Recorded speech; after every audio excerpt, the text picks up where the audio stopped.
Aman? Ya ya. Ya kalau dari inspirasi ya biasa. Boleh pakai mic aja kan. Orang yang membuat hal itu berdasarkan mungkin dari pengalaman atau mungkin dari pengalaman orang kalau saya pribadi sih hal yang mendasari saya untuk menemukan tema ini dari point of view industri kreatif. Saya melihat lagu-lagu dengan tema seperti ini sudah jarang beredar, dan itu hal yang mendasari kenapa akhirnya saya memilih untuk temanya tentang generasi muda, tentang orang yang sudah memiliki pasangan, namun di tengah perjalanan ya ada kerikil kecil lah, di mana seseorang ini mulai menaruh perhatian, mulai menaruh perasaan dengan orang yang hampir setiap hari bareng sama si penyanyi ini di setiap aktivitasnya. Dan pada akhirnya orang tersebut menentukan dan memutuskan untuk berkomitmen terhadap pasangan yang sudah dia miliki saat ini. Jadi bisa dibilang sudah jarang ada yang saya pilih gitu ya. Kalau untuk saat ini, jadi ya itulah kenapa alasannya saya kira berkonten. Oke, lagunya tentang dilema.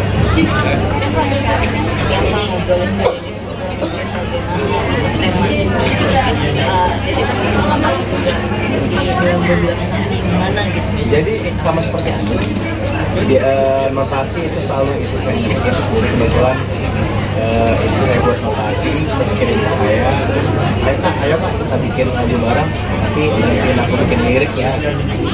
Terus pada akhirnya saya coba kulik-kulik dan akhirnya menemukan tema tentang lagu dilema ini, lagu cinta segitiga ini.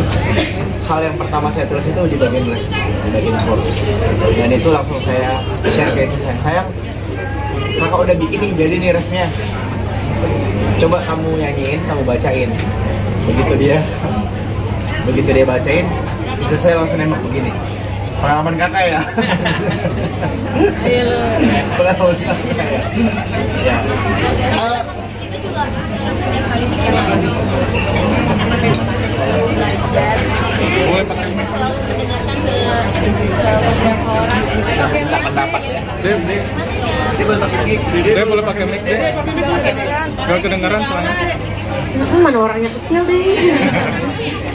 Jadi waktu pas begitu kakak bikin lagu ini tuh selalu di sharing dulu, iya sama beberapa orang, kayak contohnya sama Kak Adiba, Kak Adi gimana ya ini, kakak bilang sih waktu itu, Kak Adi bagaimana menurut Kak Adi, terus terkait notasi, lirik dan lain sebagainya, jadi selalu nanya.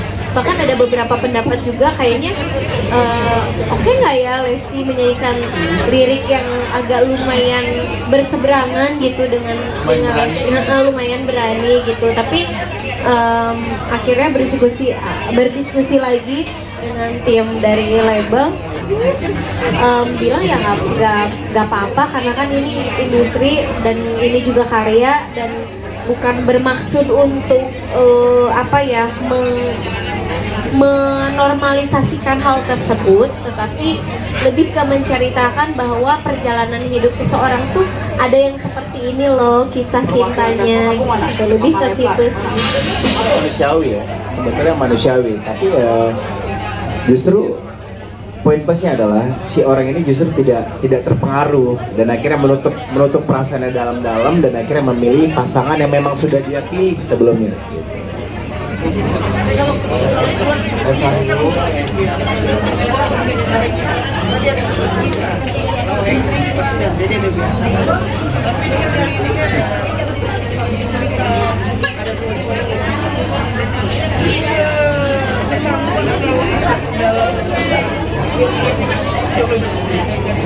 Pasti ada awal-awal tuh pasti ada kecanggungan, tapi memang beruntungnya dan bersyukurnya alhamdulillah aku tuh kalau bikin video klip setelah lagu apa ya waktu itu, Insan Biasa atau apa ya, setelah Insan Biasa iya kok yang Dede model video klipnya teman-teman kakak.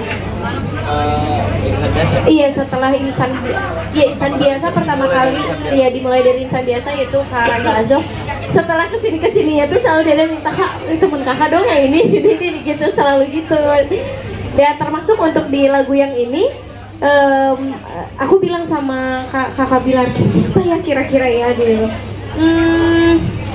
Coba dong, ada beberapa nama gitu, dicek terus ya yang alhamdulillah berjodoh sama Irzan dan Kanaval ini gitu. Ya, jadi hal yang menarik dari setiap single yang akan keluar dari Lesti itu, yang ditunggu-tunggu orang itu selain isi lagu tentang apa, lagunya kayak apa, yang ditunggu-tunggu dari pencinta apa, dari para fans itu adalah siapa model video klipnya gitu.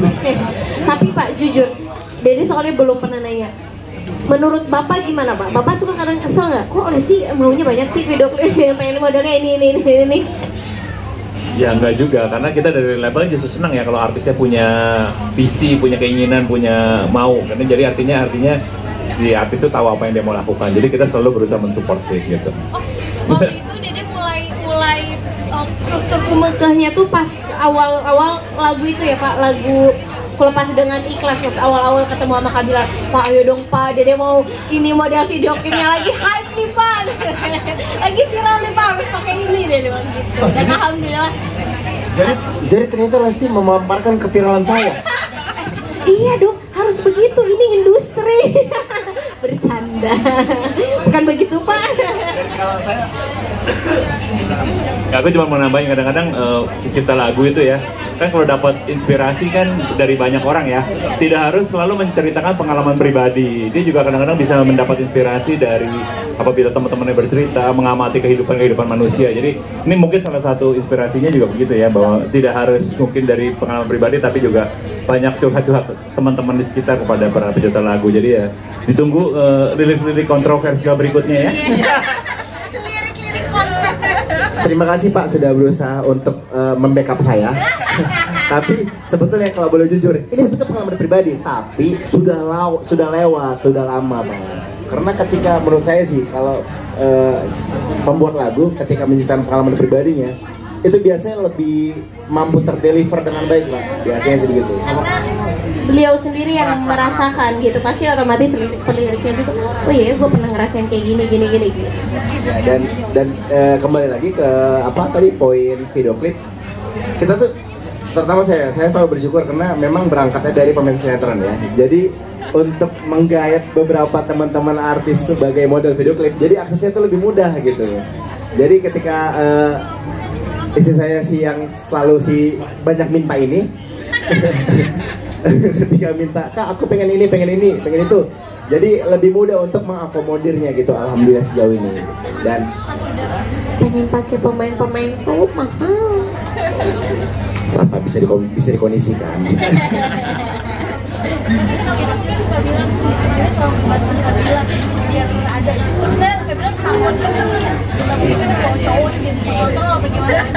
Enggak, dia mah nggak begitu Kak, cuma akunya aja ganjen, gatel. Enggak sih, emang maksudnya kalau aku pribadi sama siapapun kita ya harus di industri ini kolaborasi gitu, dan selama ini menurut aku selagi memang partner hidup kita bisa menjadi partner bekerja kita di industri, kenapa enggak gitu. Dan menurut aku Kakak Bilar juga mampu gitu, walaupun musik dangdut ini menurut kakak mungkin berasa awam gitu, tapi ternyata setelah dicoba dari lagu yang sebelumnya, alhamdulillah juga cukup berhasil gitu. Dan dari situ Dede diskusi sama tim label, boleh nggak ada beberapa lagu lagi yang dibikin oleh kakak. Oh nggak apa-apa, justru malah disupport gitu, malah dikasih wadah terus gitu. Jadi menurut aku ya kenapa enggak sih untuk bisa terus berkarya bareng-bareng di industri musik dangdut gitu. Seru kan dangdut? Seru banget.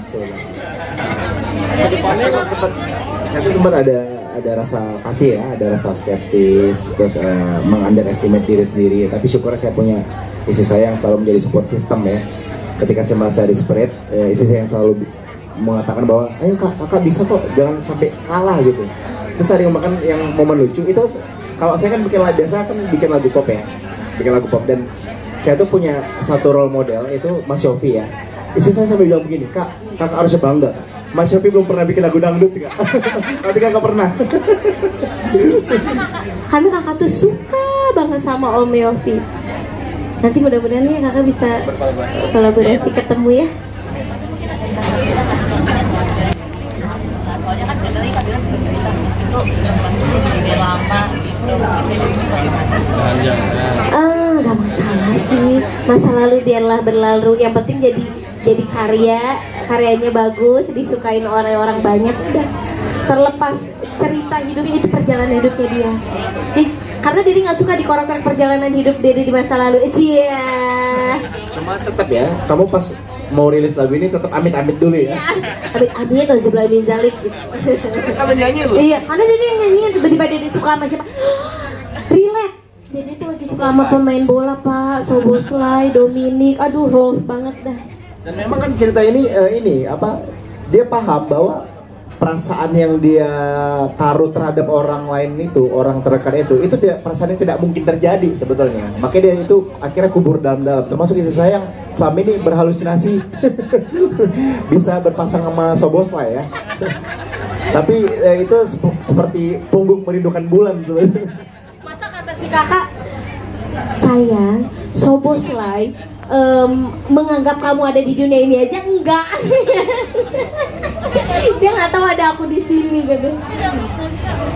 Jadi nggak boleh pegang tangan, tadi Salimat kan digantiin tuh, jadi ini yang Salimat ada. Ya kan memang secara aturannya juga memang tidak boleh, tanpa diucapkan pun nggak udah paham gitu, dan memang udah disiapkan dengan baik gimana caranya supaya nggak touchy gitu ya, diminimalisir lah gitu. Sebenarnya nyolong aja sih kalau ini ya, kadang-kadang dia sama Irza, Zan peluk ya, diem ya gitu. Bercanda. Ya meskipun ini kan saya bisa dibilang sebagai konseptor juga, kita bersama dengan tim juga. Kita tuh selalu berusaha untuk memilih talent yang mampu menerjemahkan storyline yang kita ingin gitu, dan syukurnya mereka semua mampu menjawab tantangan tersebut. Dan tetap meskipun kita di industri kreatif, tapi karena istri saya sebagai model, saya selalu menaruh batasan-batasan juga, termasuk bagaimana physical touch gitu-gitu. Dan syukurnya beberapa pemain mengerti, beberapa talent mengerti, bahkan ada kayak Irzan kemarin ya. Dalam case Irzan itu, Irzan sendiri yang agak takut. Justru Kak Bilar, aku gimana Kak? Dia sampai minta saran ke saya, Kak, saya minta Irzan untuk melakukan pegangan tangan. Bahkan Irzannya sampai gemeter Pak. Irzan sampai gemeter, udah Irzan, anggap saya di sini nggak ada gitu. Ini tuh di Sita ini, Les itu istri kamu gitu. Jadi ya bagaimana kamu memperlakukan istri kamu aja Irzan gitu. Udah anggap aja saya lagi di rumah. Dan akhirnya seperti yang tadi kita lihat, Irzan mampu membawakan bisa memerankan dengan baik, dan bahkan penonton tadi nggak sadar bahwa Irzan sebetulnya mencium tangannya sendiri.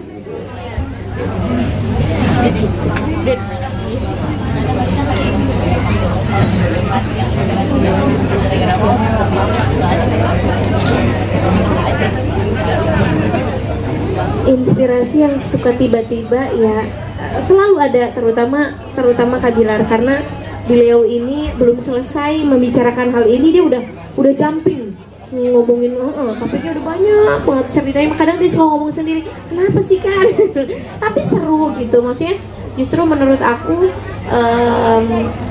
ya aku pribadi sangat bersyukur banget, alhamdulillah ya Allah itu mempertemukan aku dengan suami yang dimana bisa tetap terus berkarya, terus bahkan diizinkan untuk bisa terus berkarya, terus disupport juga gitu tanpa ada batasan apapun gitu, kecuali batasan-batasan yang terlalu berlebihan gitu, melarang aturan agama dan lain sebagainya gitu. Jadi ya mudah-mudahan intinya kalau aku selalu berdoa mudah-mudahan Allah selalu menjaga, dan karya-karyanya juga bisa selalu diterima oleh seluruh insan musik atau seluruh pencinta musik.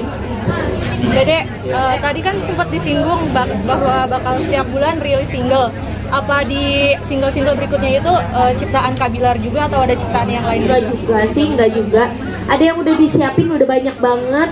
selain lagunya Kak Bilar, lagunya Kak Adiba juga nanti akan beberapa bulan ke depan. Pokoknya nanti akan ada runtutan lagu bulan depannya lagi akan keluar lagi. Gitu. Tapi menutup kemungkinan nggak sih kalau misalkan lagu Kak Bilar bisa dinyanyiin sama penyanyi lain selain Dede, boleh? Iya, boleh dong, boleh banget malah.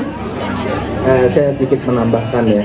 Jadi kita meskipun saya sebagai suami dari penyanyi ya, tidak serta merta saya memiliki kuasa, karena sebetulnya yang memiliki wewenang penuh itu beliau yang menentukan. Jadi kita tuh hanya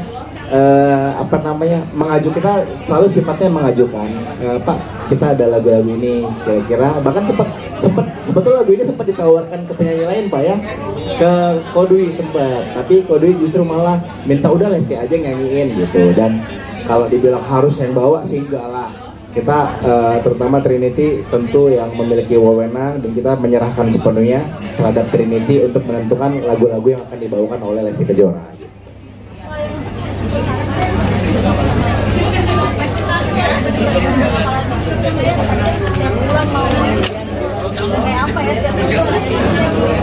Ya kalau kesannya kita udah kerjasama dari 2004 ya, udah 11 tahun tentunya, udah saling 2014 udah 11 tahun, jadi tentunya udah saling memahami.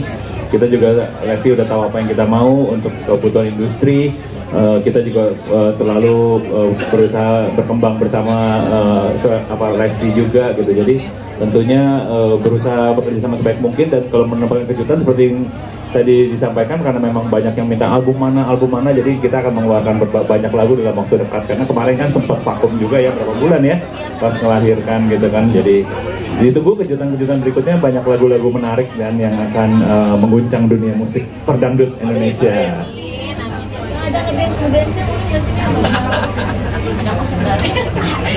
Pokoknya tungguin aja. Tadi kan fans minta kamu bikin gebrakan baru, siapa tahu kamu mau bikin genre metal gitu. Bisa jadi, kita coba, kenapa enggak? Kalau kata Bapak Dede tuh, kalau udah terjun ke industri seni itu katanya jangan bauan, mau nyanyi lagu apapun babat. Selagi Dede mampu, Sikat semuanya. belajar. Tapi tadi ada callback ke pertanyaan tadi terkait brainstorming kita berdua.